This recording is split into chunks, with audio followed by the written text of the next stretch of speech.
So I'll be the first to tell you that I am very sketched out by things, especially things that seem like they could be a conspiracy or something that looks like crackpot or pseudoscience. But to be honest, this is very real. There is a whole world of study that focuses on how we can live longer. Wouldn't that be cool? Honestly, I would like to live hundreds and hundreds of years longer. I'd get to see and do so many more things. My life wouldn't be such a rush. It would be awesome. And we'd get to see our loved ones and friends for much longer as well. So, how does this all work? So there's this book that I've started reading. I'm about halfway through it. It's called Ending Aging. It's by Dr. Aubrey de Grey. And in the book, he basically puts forth the argument that we don't have to see aging as something that is immutable. We can see aging as something that we can actually change. And he proves throughout the book reasons why we're able to stop aging. And he does this by explaining what causes aging and how we can stop it. So just to give you a brief summary from what I've seen so far, the way he sees it, or the way it works, is that our cells produce a lot of junk. Just a lot of machines can produce a lot of waste, junk, so do our cells. The issue is sometimes it doesn't have where to go. And sometimes this junk material can damage the rest of our body. So after a long time, eventually our body gives up and dies because of all this accumulated damage. These cells start producing way more and more junk material as they get more inefficient. So parts of his solution for aging, for us getting to live longer, is basically to get rid of all this junk that gets accumulated.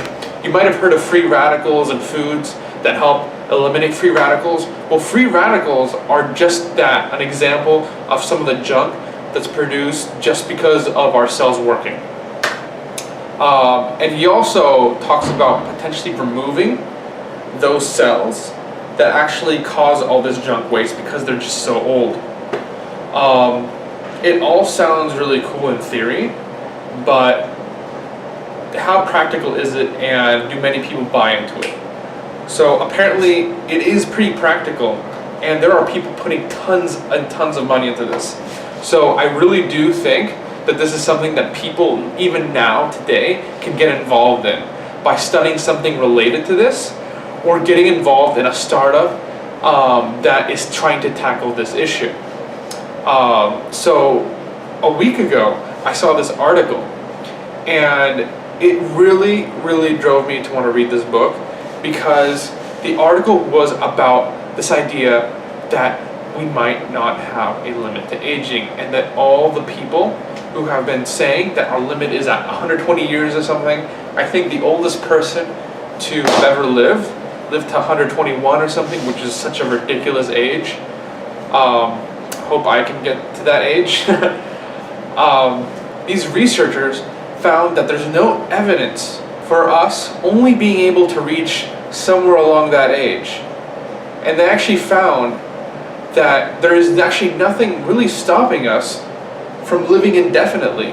And to just show you how passionate people are about this, there's this whole new startup in Silicon Valley. It's not completely new, it's been around for a few years now.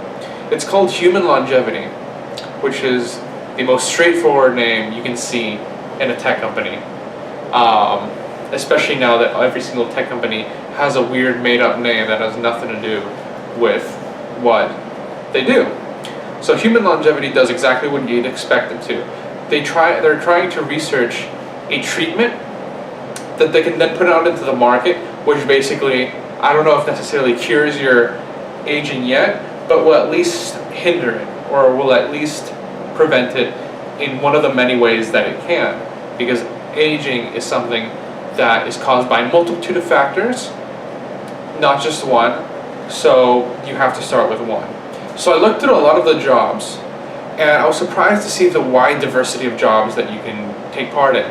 So if you're somebody who is a software engineer, for example, which is a very popular career these days, and you don't necessarily care about getting directly involved in the nitty-gritty of the science and the actual development of the treatment, you can pursue a career here so that you can at least provide a supportive role and hear about the news as it comes out and be involved in the culture of doing this and feel sort of that fulfillment that you're working on this goal that you really care about.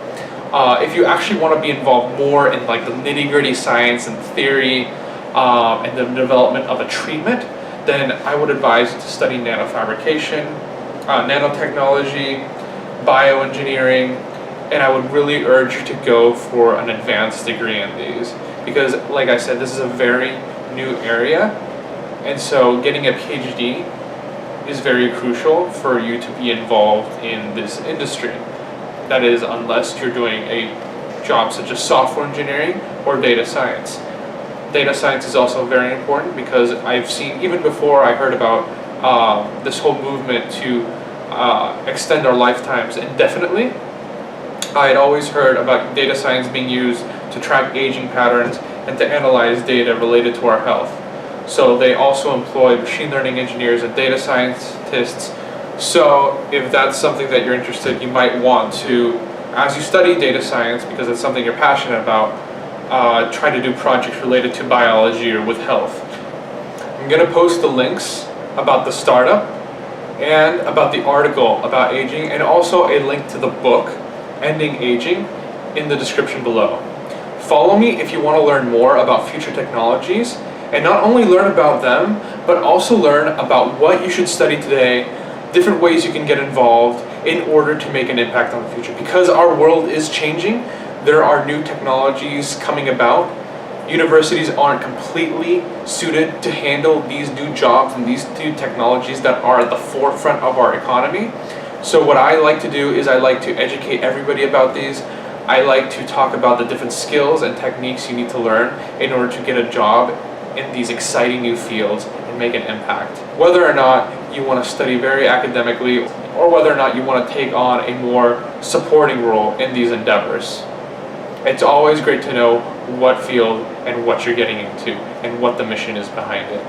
So like I said, subscribe below. I'm going to be sharing a lot of new information and content and advice on what in the world is going on with new companies, startups, books that are coming out about all this and how the industries are changing and what you need to study in order to make an impact on the future.